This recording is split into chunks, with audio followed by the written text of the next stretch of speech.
Bonsoir et bienvenue dans votre édition France 3 Pays de Corrèze. Ce soir, je vous propose de découvrir une entreprise centenaire très originale. Depuis 1908, la corderie Palu fabrique des cordes à Saint-Pantaléon-de-l'Arche. Mais avant cela, place au reste de l'actualité.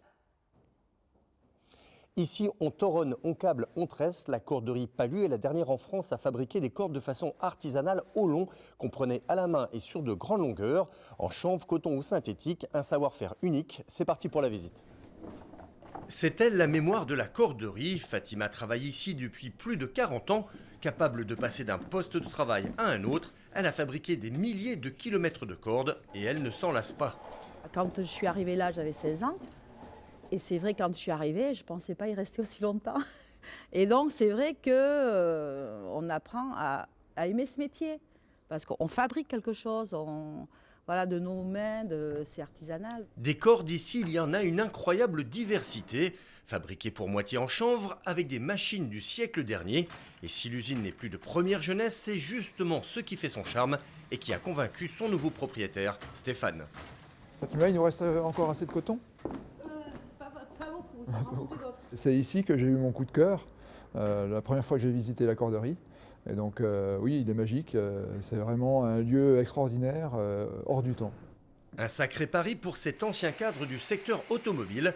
À l'heure du synthétique et des usines ultramodernes, la corderie Palu perpétue un savoir-faire unique avec des produits haut de gamme et naturels, la Rolls-Royce des cordes. Il y a une grosse différence entre la corde qui sort d'ici, parce qu'elle est faite à la main, selon une méthode vraiment traditionnelle. On prend le temps de nettoyer la fibre, donc elle est sans imperfection.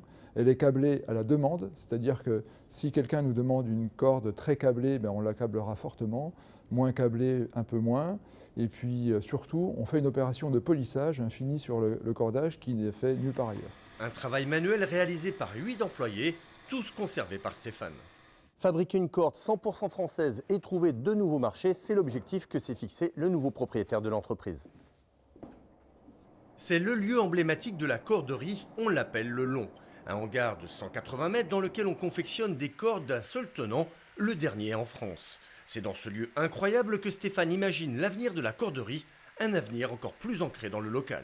Mon rêve le plus fou, c'est de développer une corde 100% française. C'est-à-dire de l'agriculteur qui cultive le lin, et ensuite relancer une filature de cette fibre-là pour la corderie, parce que ça existe pour le textile, mais pas pour la corderie, et puis ensuite fabriquer donc une corde 100% française, et si possible 100% région Nouvelle-Aquitaine. Pour l'heure, les cordes prennent naissance sous les doigts experts, un travail qui nécessite de la dextérité mais aussi une bonne condition physique. L'artisan cordier qui travaille ici parcourt jusqu'à 15 km par jour. En la vendant à Stéphane, c'est tout ce savoir-faire qu'a voulu conserver Déborah, l'arrière-petite-fille du créateur de la corderie. C'est quelque chose qui a été complètement perdu. Il n'y a plus de formation dessus. C'est des choses, on les apprend sur le terrain et c'est une combinaison de toucher, de vision, de beaucoup de choses. Prochaine étape pour la corderie Palu, obtenir le label d'entreprise du patrimoine vivant, de quoi développer le tourisme industriel dans ce véritable musée vivant. C'est la fin de cette édition, merci de votre fidélité, bonne soirée sur France 3.